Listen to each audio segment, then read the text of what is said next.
Olá, queridas irmãs, queridos irmãos. Começamos mais um programa O Espírito da Letra, analisando a obra de André Luiz ao longo de todos estes programas anteriores, e este já é o 8º, estamos estudando o livro Entre a Terra e o Céu.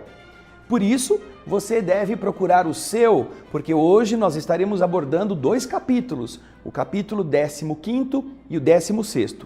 Eu vou dar um tempinho, você pega o seu livro e daqui a pouquinho a gente já vai direto para o texto do capítulo 15, tá bom? Eu espero você.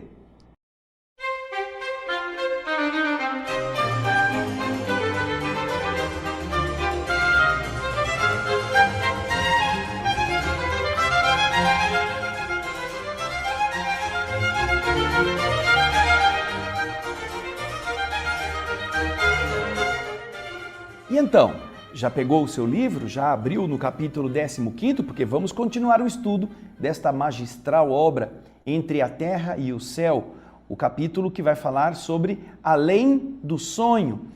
Esta obra de autoria de André Luiz, através do médium Francisco Cândido Xavier. Nós vimos no capítulo anterior que houve um encontro entre Leonardo Pires, Antonina, e depois ele invoca o seu adversário, não é? O tal Esteves. E então, Esteves compareceu à invocação.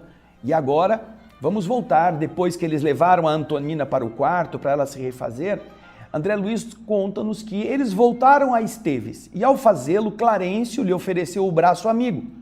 Mas o espírito, o rapaz, prorrompeu em súplica. E começou a dizer: não me prendam, não me prendam, eu sou a vítima. O ministro se privou de continuar em sua afetiva manifestação.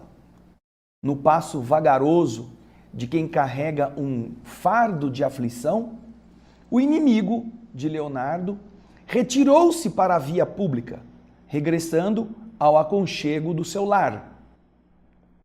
Você se lembra que ele estava dormindo, ele estava encarnado naquela época. Só que durante a noite, quando o seu adversário, o Leonardo Pires, o invocou, ele foi atraído para onde estava Leonardo invocando.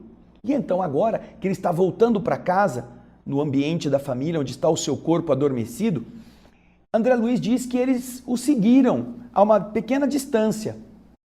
O dia começava a se aproximar do renascimento, não é? Com a alvorada. Pedestres marchavam diligentes na direção do trabalho, bondes rangiam sonolentos e os carros aqui e ali começavam a transitar pelas ruas. Em breve tempo, o rapaz, seguido de nosso grupo, parou à frente de um vasto conjunto residencial. Grande relógio exibia o mostrador, 5h30.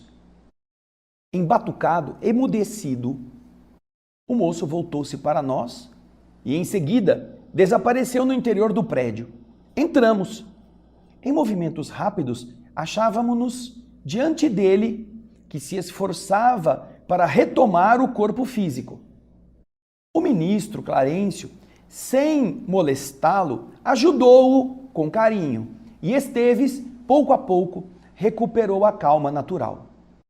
Mantinha-se em suave modorra, sonolento, quando o despertador tocou, faltando 15 minutos para as 6. O rapaz esfregou os olhos de uma cara amarrada, guardando a impressão de um sonho mau. Vestindo-se, apressado, notamos, diz André, que minúsculo cartão de visita lhe caiu do bolso, possibilitando-nos a leitura de um nome nesse cartão. Lá estava escrito: Mário Silva, enfermeiro. Mário Silva, não é Esteves, é Mário Silva.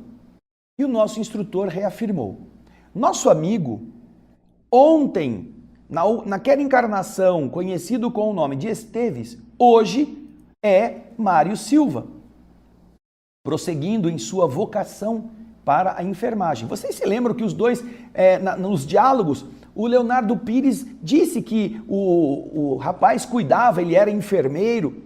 Os dois eram, não é? Ouçamos o enfermeiro por alguns momentos, disse: o moço atendeu às obrigações da higiene e, logo após, foi recebido em pequena sala do apartamento por uma simpática velhinha, em cujo olhar adivinhamos a ternura de mãe.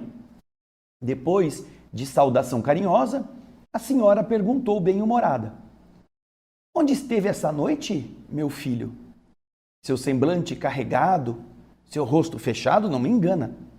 "Ai, mãe, um sonho horrível." E, fazendo gestos expressivos, entre os goles do café, disse a ela: "Sonhei que alguém me chamava, distante, em voz alta, e acreditando tratar-se de algum doente em estado grave, não titubeei. Corri ao apelo, corri ao chamado, mas, ao invés de topar um quarto de doente, eu me vi de imediato numa cela mal iluminada e úmida." E agora André fala, que ele começou a usar os recursos da imaginação de que ele dispunha para corresponder às requisições da sua própria mente. E então ele continua dizendo, e aí você vê o projeto Imagem ilustrando este momento, este colóquio entre a mãe e ele sentado ali à mesa. Ele continua então dizendo: "Era um perfeito cubículo de prisão, onde me surpreendi encarcerado, de repente, junto de um criminoso de mau aspecto e de uma infortunada mulher que chorava. Senti tanta simpatia pela moça desventurada, quanto aversão pelo réu de medonha catadura, de medonho semblante. Tive, porém, a impressão nítida de que nós nos conhecíamos. Uma mistura de ódio e sofrimento me tomou de assalto junto deles, principalmente ao lado do infeliz, cujo olhar me parecia cruel. Eu perguntava a mim mesmo, por que não saía de tão detestável presença? Mas enquanto o homem me repelia, a mulher me provocava o maior enternecimento. Por mais estranho que pareça, eu experimentava o desejo de agredir o homem e de acariciar a moça ao mesmo tempo. Me achava em expectativa quando o criminoso avançou para mim com o propósito evidente de liquidar-me, ao passo que a pobrezinha procurava me defender. Estava atônito, ignorando se o condenado pretendia me assassinar ali mesmo, quando tentei uma reação de defesa que estivesse à altura da agressão. Cego de incompreensível rancor, ia projetar-me sobre ele, quando, imediatamente, apareceu um delegado de polícia, seguido de 2 guardas, que entraram na contenda, que entraram na confusão ali, impedindo-nos o mau impulso. O chefe, o delegado, segundo percebi, de um só golpe conteve o meu agressor, obrigando-o a sentar-se vencido, conquistando-me um respeito tão grande que realmente, apesar do desejo de ouvir a mulher ajoelhada em soluços, fiquei ali no lugar em que me apoiava. Depois de palavras enérgicas e rápidas, o delegado trouxe, então, à cela outros ajudantes que arrastaram meu adversário para fora. Logo depois, mãe, me acomodando numa velha cadeira, ele reconduziu a jovem para o interior do cárcere. E então, diz André, estampou na fisionomia a expressão de quem se propunha inutilmente lembrar-se, e depois de longos instantes de reticência, ele disse: "Ai, depois, não consigo precisar bem as recordações. Sei apenas, mãe, que me pus a correr em fuga para nossa casa, de vez que os policiais se mostravam igualmente dispostos a me prender.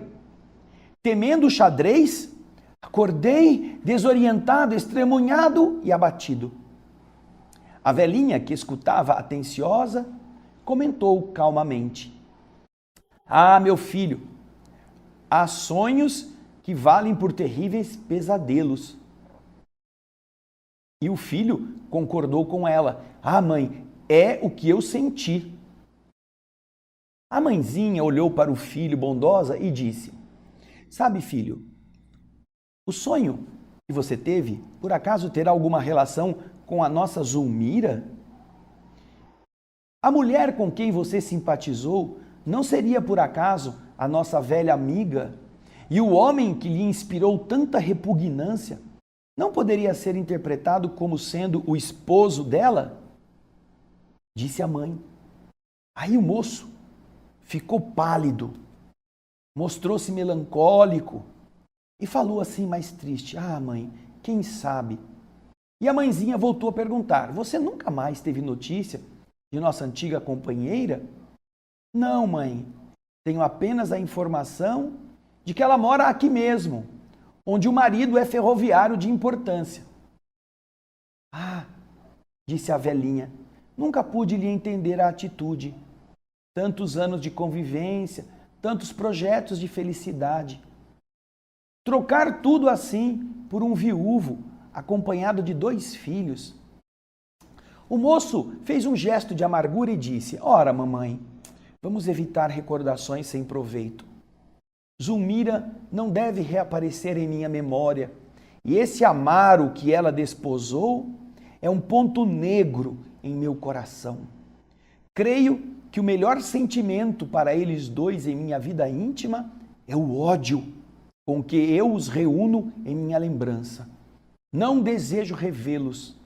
E, francamente, se eu soubesse que residiam aqui em nossa vizinhança, eu decidiria nossa mudança para outro rumo. E depois de alguns instantes, ainda complementou: o meu sonho foi um simples pesadelo, mãe. Alguma preocupação imprecisa ou alguma intoxicação alimentar. A senhora sorriu desapontada e acrescentou: cá por mim, meu filho, estou certa de que à noite nós reencontramos as pessoas que amamos ou detestamos. Nosso espírito no sono procura os afetos ou os desafetos do caminho para acertar as próprias contas. Disso não tenho qualquer dúvida. Indiscutivelmente contrariado e entediado, o filho reergueu-se, abraçou a mãe, beijou a cabeça branca e concluiu: o relógio é inflexível, mãe. O sonho passou e agora é a realidade que me espera. Devo trabalhar no serviço operatório de 2 crianças às 8 em ponto. Não posso me demorar. O hospital não cogita de pesadelos.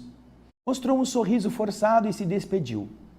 A mãezinha acompanhou-o carinhosamente até a porta, retomando os serviços caseiros pensativa. Preparando-nos para a retirada, trazia o meu cérebro castigado por interrogações que me obsediavam. Encontráramos um novo capítulo na história da oração de Evelina? Ora, aquela oração refratada. Amaro e Zulmira, mencionados pelo enfermeiro, seriam as mesmas personagens que nós havíamos visitado anteriormente? Dispunha-me a perguntar tudo isso a Clarencio quando ele, com seu olhar, cruzando com o meu, registrou-me a estranheza e me disse: ai, André, já sei o teor das tuas interrogações.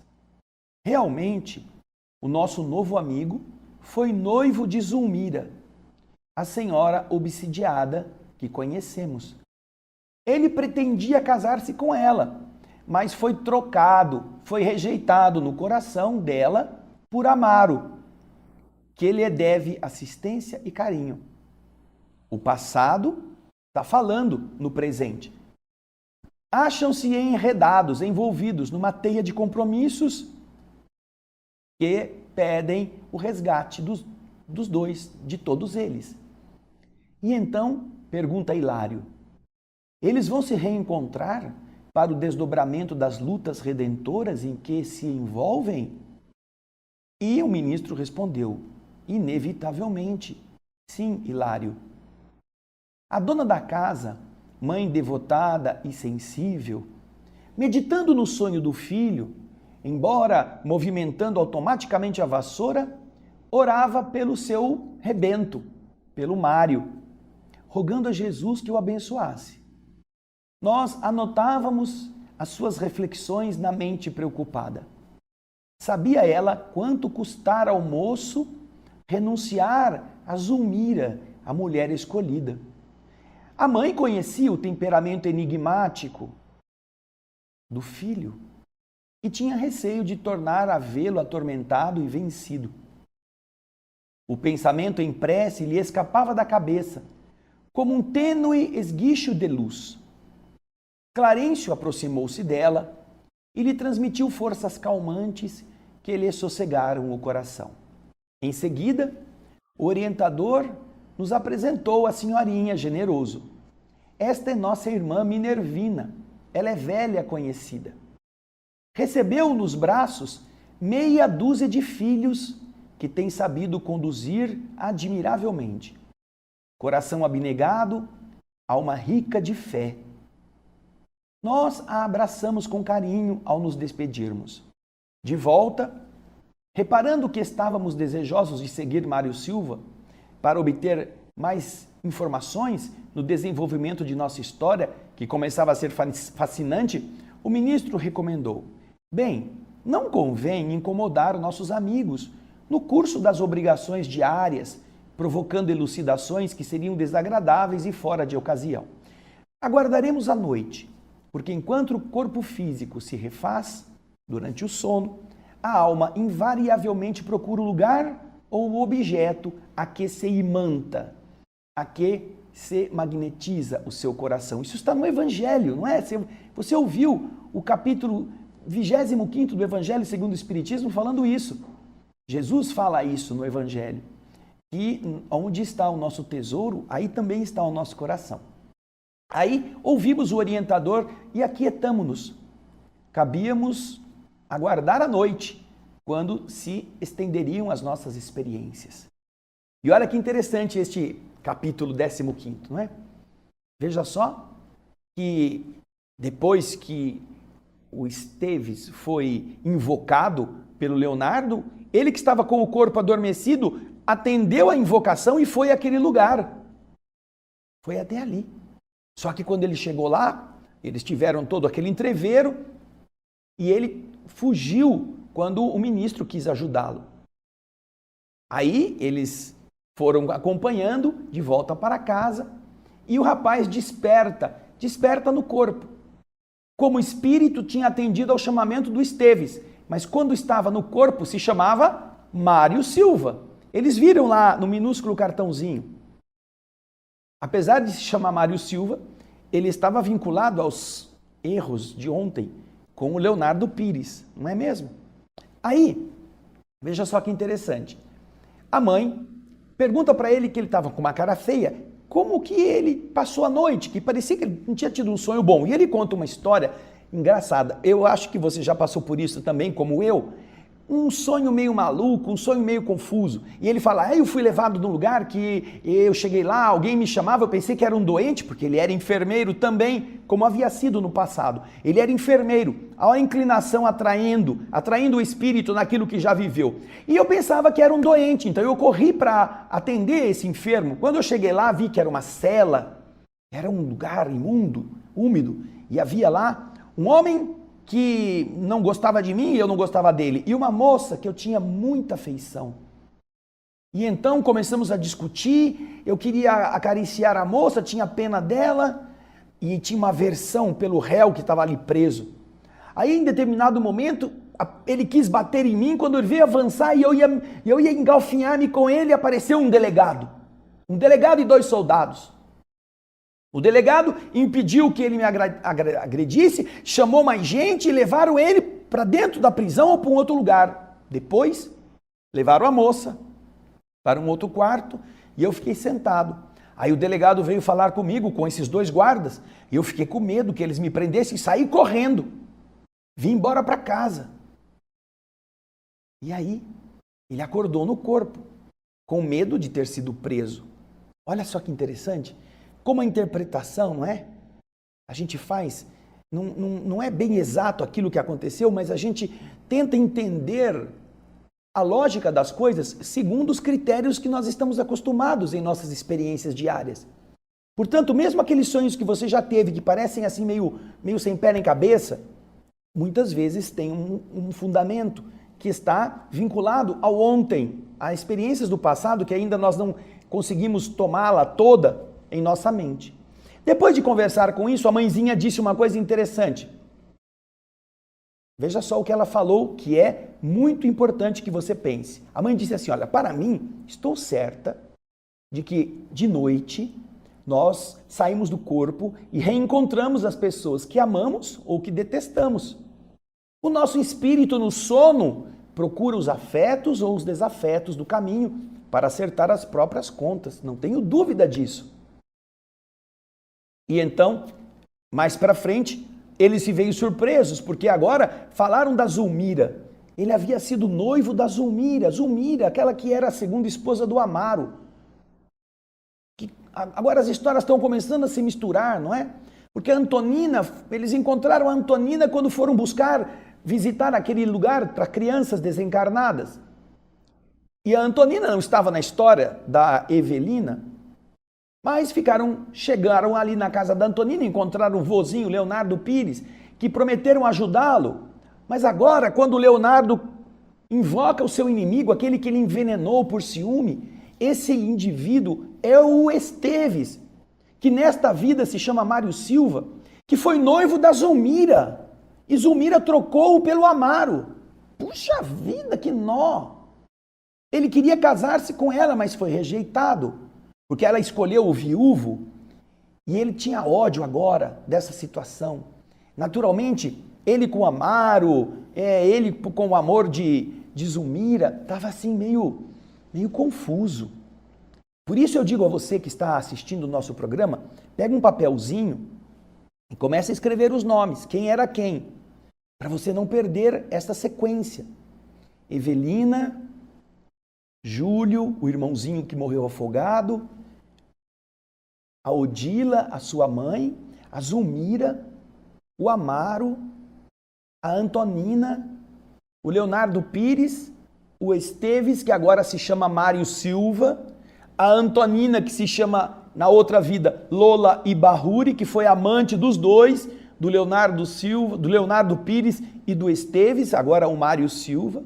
Veja só, anota isso numa sequência para você ir com esse papelzinho na medida em que os personagens foram se revelando em outras vidas. Assim você não se confunde. Porque é uma história muito interessante, muito intrincada, você nem imagina o que vem pela frente. E assim, nós poderemos perceber quantas coisas são iguais, são parecidas com as nossas próprias experiências. Nós mesmos passamos por sonhos estranhos, nós mesmos começamos a entender que quando o corpo descansa, o espírito pode sair e encontrar-se em ambientes espirituais com criaturas que não são agradáveis, com espíritos que não são amigos ou que são amigos demais e querem nos levar para lugares que não são bons. Nós já vimos isso em vários dos livros anteriores que nós já lemos aqui. Principalmente lá no final ou no meio do livro Missionários da Luz, com o Vieira e com o Marcondes. Procure lá, quando eles vão atrás desses dois no livro Missionários da Luz, André Luiz e mais um assistente do instrutor Alexandre, eles encontram os dois em situações estranhas, fora do corpo, durante o repouso. Veja só que interessante. Mas agora nós vamos fazer o nosso intervalo e logo a seguir vem o capítulo 16, cujo título é Novas Experiências. Vamos ver agora o que vai acontecer com esse povo todo? Então, vai tomar uma água e volta correndo, porque a gente já vai começar o capítulo 16. Eu espero você.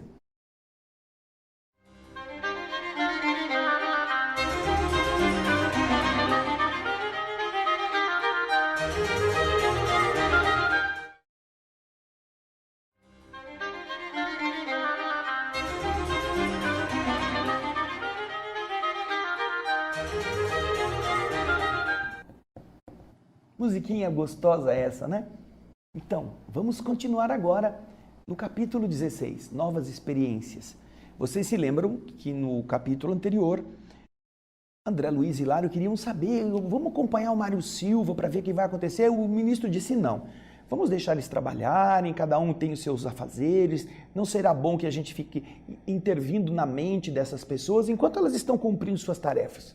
Vamos voltar de noite, porque quando o corpo dorme, aí fica mais fácil de nós interagirmos com eles. E assim aconteceu. Conta-nos André Luiz já no começo do capítulo 16. Noite fechada e alta, voltamos ao domicílio do enfermeiro, seguidos de Clarencio, que ali funcionava, como sempre, junto de nós, como um mentor diligente e amigo. Mário Silva, estirado nos lençóis, em vão procurava dormir. O sonho que ele havia tido na véspera castigava o seu pensamento. Ruminando, mastigando as impressões da manhã, refletia de si para consigo mesmo. Aquilo que a mãe tinha falado, na conversa. Por acaso seria realmente Amaro aquele rival que lhe aparecia na forma de um criminoso? E aquela mulher chorosa, acabrunhada, deprimida, porventura seria Zulmira? Aquela que eu tive um desejo de fazer um carinho, aquela companheira de infância que ainda lhe feria as recordações? Onde e por que o motivo de semelhante reencontro? Ele teimava em afastar para longe essas lembranças da mocidade. Por isso mesmo, não acreditava que estivesse nele próprio a causa do estranho pesadelo. Ele não se lembrava, não é? Que ele havia sido Esteves, que ele havia tomado o veneno que lhe fora dado pelo seu rival no amor da Lola, o Leonardo Pires. Ele não se lembrava disso. Ele atribuiu toda aquela cena a uma situação que ele viveu nesta vida. Ele havia então, como diz André, ele permanecia convicto de que alguém o chamara nitidamente, pronunciando palavras que o constrangiam a atender. Por acaso Zulmira estaria em apuros? E esta, acaso, se recordaria dele? E se as suas conjecturas expressassem a verdade, ele teria o direito de reaproximar-se dela? Ele não imaginava isso possível. A ferida do brio, da dignidade, retalhado, ainda lhe sangrava no coração. Não seria justo acudi-la, nem mesmo com a desculpa de socorrer. Ele conhecia o esposo de relance, mas o suficiente para detestá-lo com todas as reservas de ódio que ele se sentia capaz. Ainda mesmo que a mulher, outrora querida, lhe suplicasse assistência, ele devia ser surdo às suas rogativas. Veja só, ele está pensando naquele sonho como se fosse com a Zulmira e com o Amaro, e não era. Estas hipóteses inquietantes e perguntas sem resposta lhe assediavam o cérebro obscurecido de apreensão e de raiva. A antiga aversão pelo rival preponderava dominando-o. Por que não voltar ao sonho da noite anterior, de modo a tentar uma solução? A figura de Amaro lhe crescia no campo mental. Amaro era o atual esposo da Zulmira. E então ele continua pensando, se as almas podiam efetivamente se reencontrar fora do corpo, por certo, conseguiria rever o adversário e revidar. Se fora invocado em sonho, ora, se ele aquela noite havia sido chamado por alguém durante o sono, era lícito agora invocar quem ele quisesse. Chamaria o renegado esposo de Zulmira para que se explicasse. Concentraria nele o poder do pensamento. Iria buscá-lo aonde estivesse. Fora dali, daquele ambiente dos pensamentos de Mário Silva, o ministro contemplava o compadecido.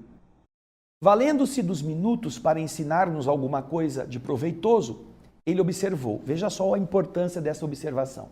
A paixão cega sempre. Nossa vida mental é a nossa vida verdadeira.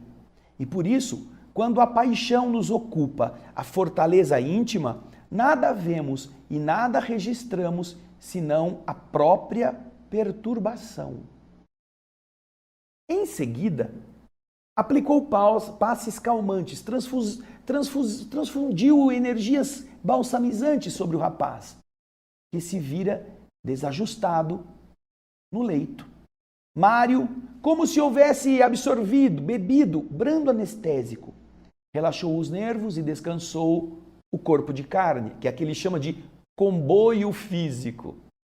Mas, assim que o corpo relaxou, ele ressurgiu já fora do corpo, em nosso plano, e começou a extravasar os seus sentimentos, esses que tomavam conta do seu espírito.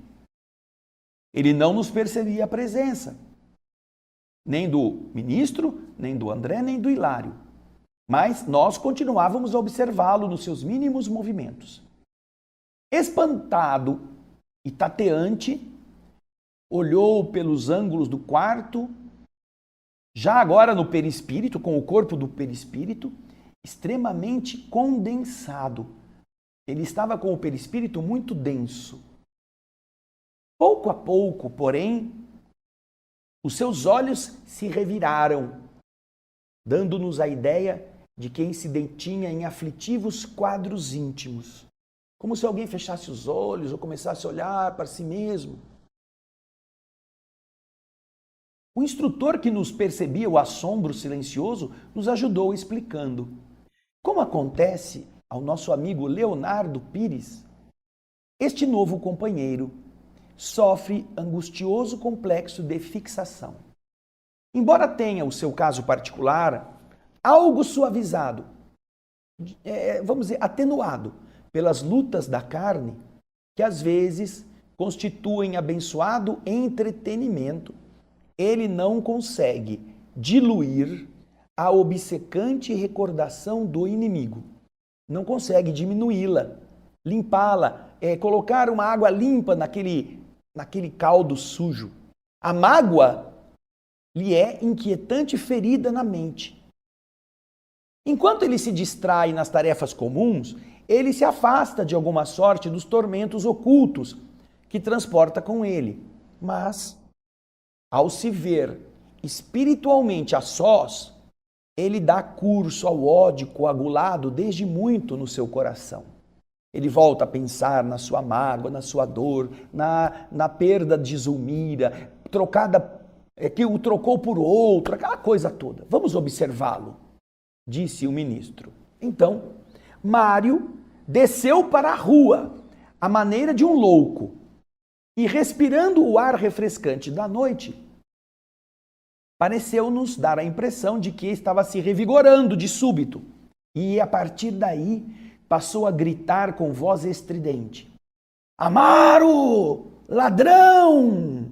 Amaro, usurpador! Aparece! Se tens dignidade, afronta-me a vingança. Não terei medo. Onde você ocultou a mulher que eu amo? Responde, responde. Parece, se você parar um pouquinho e voltar nos programas anteriores, parece a invocação que o Leonardo Pires tinha feito quando viu Antonina, lá no capítulo 14. Ele fez uma invocação chamando por Esteves. E ele agora, o Esteves, que na verdade é o Mário Silva, sai e faz a mesma coisa, agora chamando o Amaro. Responde, responde! E diz André Luiz que ele, Mário Silva, caminhava semiébrio, meio às tontas, sem direção. Contudo, atirava as palavras no ar com veemência e segurança. Havíamos dobrado esquinas diversas, e eis que, quando menos esperávamos, surge alguém ao encontro dele, em plena via pública. Parecendo obedecer ao impulso do ferro, atraído pelo ímã, o esposo de Zulmira, o Amaro, em seu corpo sutil, no seu perispírito, atendia ao chamado estranho do inimigo, já que ele também estava dormindo no corpo, o corpo físico estava adormecido. E então os dois se defrontaram de maneira altiva no começo, mas logo após as maneiras dos homens mais educados, Amaro esboçou delicado recuo, revelando-se preocupado em evitar conflitos e aborrecimentos. Mas não era bem isso, né, que o Mário Silva, o enfermeiro, queria. Ele, o enfermeiro, de ânimo rebelde, gritou de maneira desconcertante: "Não se acovarde, bandido! Não fuja, não! Temos contas a ajustar!" Amaro, que era o ferroviário, contudo, afastava-se rápido.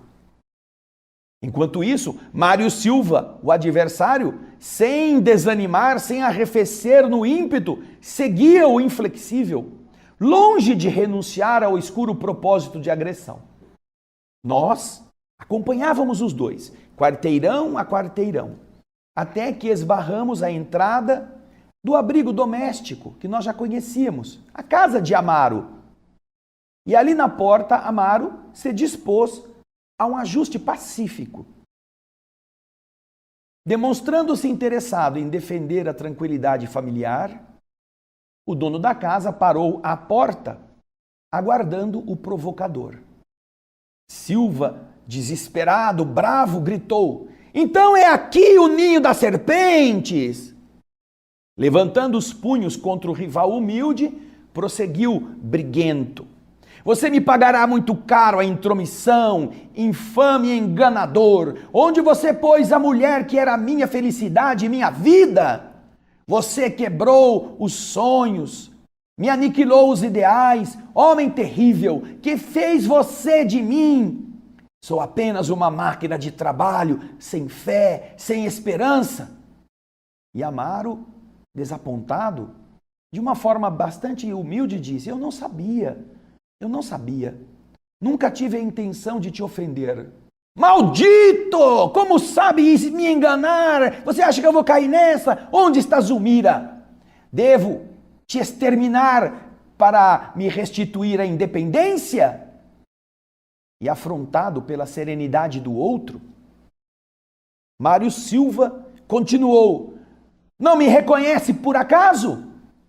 E o interlocutor, o pobre do Amaro, respondeu: "Sim, eu te reconheço. Você é Mário Silva, pessoa a quem devoto consideração e respeito." "Consideração e respeito? Que deslavado fingimento! Onde está a prova de apreço se você me arrancou a noiva, enganando-a, seduzindo-a com mentirosas promessas?" E o Amaro lhe responde: "Eu somente soube da sua velha afeição por ela quando meus compromissos no matrimônio não permitiam qualquer recuo. Se alguém, porém, me tivesse falado lealmente quanto se desenrolava em torno da sua preferência e da minha, eu teria renunciado em teu favor. Desejaria realmente servir-te. Entretanto, agora, hipócrita!" gritou Mário enfurecido. "Não acredito na tua palavra de lobo disfarçado.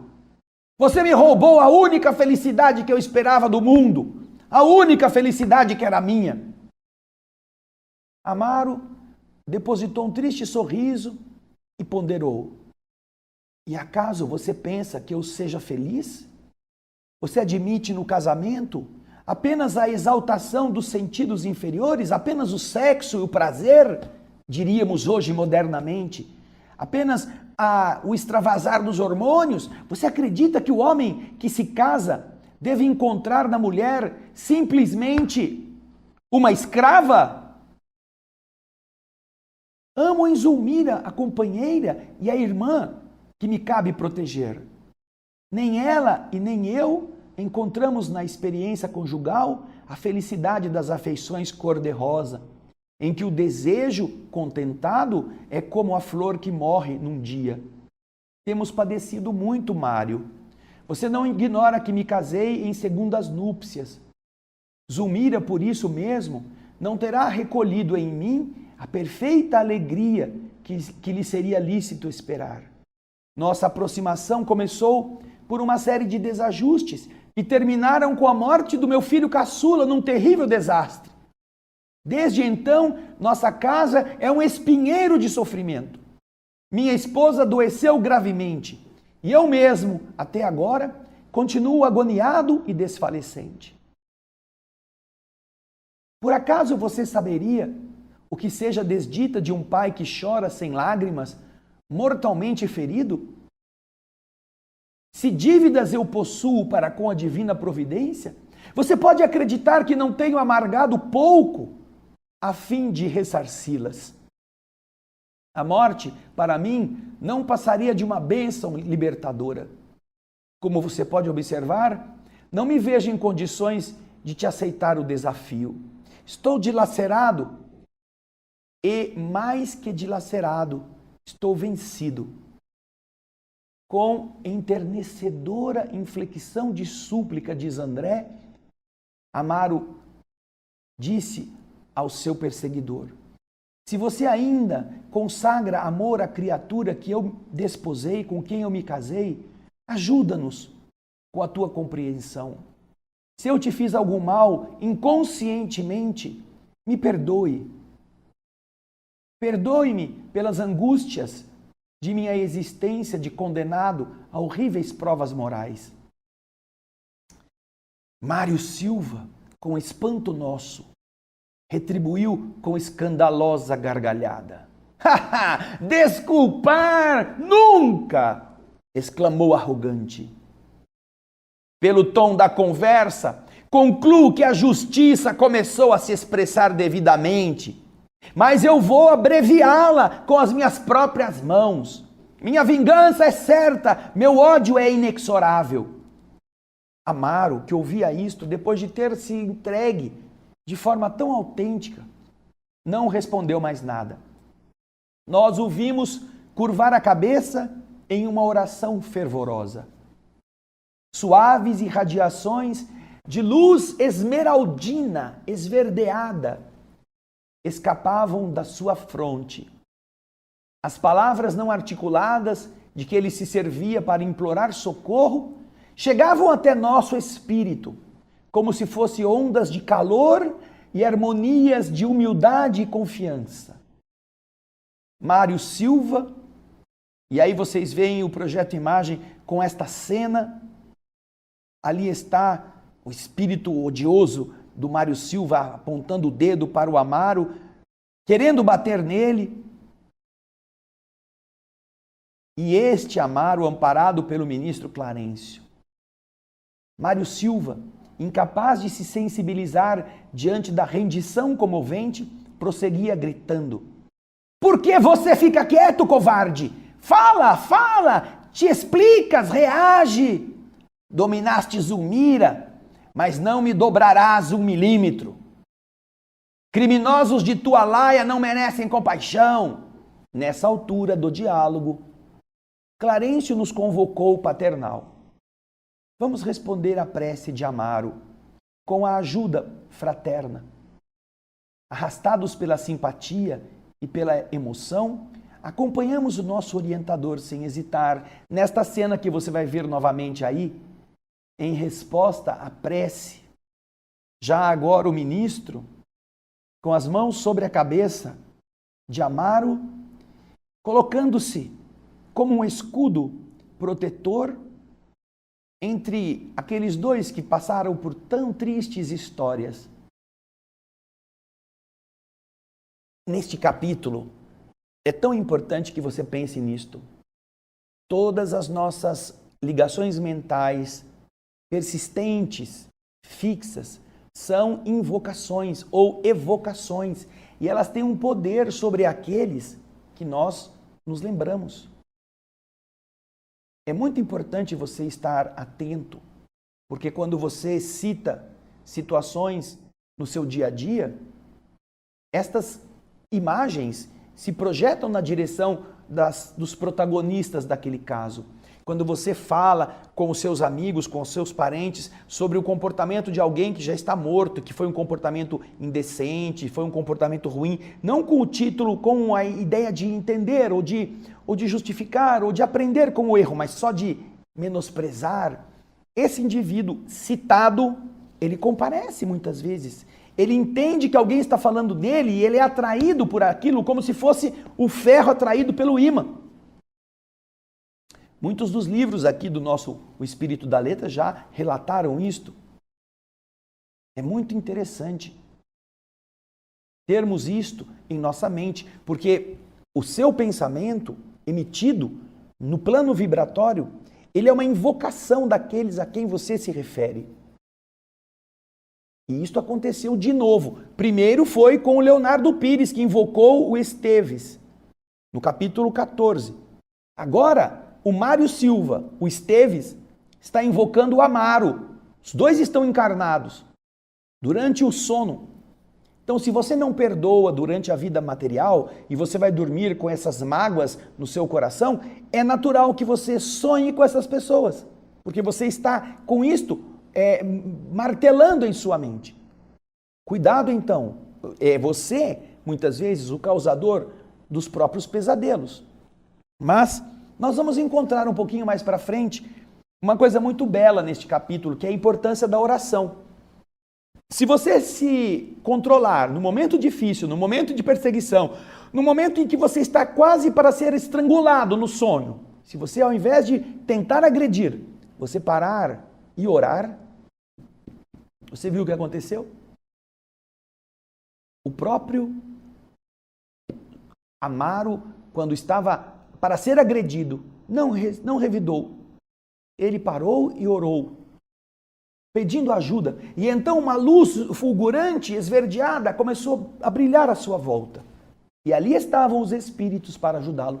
A mesma coisa, esta mesma cena, ou muito parecida, acontece no livro Voltei, do irmão Jacó. O livro Voltei, nós já fizemos o programa Alegria de Viver na Rádio Boa Nova, comentando cada capítulo deste livro. Vá lá na Rádio Boa Nova, no offline, e procure Voltei, irmão Jacó. Eu e a Solange fizemos a leitura e o comentário deste livro. E tem um capítulo no final em que ele vai ser atacado por uma grande quantidade de clérigos no plano espiritual que o ofendem. E ao invés de ele revidar, ele entra em oração. E é a primeira vez que ele percebe que ele havia conseguido produzir uma luz dele mesmo. É muito bonito. E isso é muito bonito para todos nós. Confie sempre na oração. Treine sua mente para sempre poder, com humildade, com confiança em Deus, orar nas horas do desespero, pedindo amparo, pedindo apoio. E você verá que os monstros que te perseguem fugirão sem você fazer nada. Os que te agridem ficarão quietos sem saber como reagir.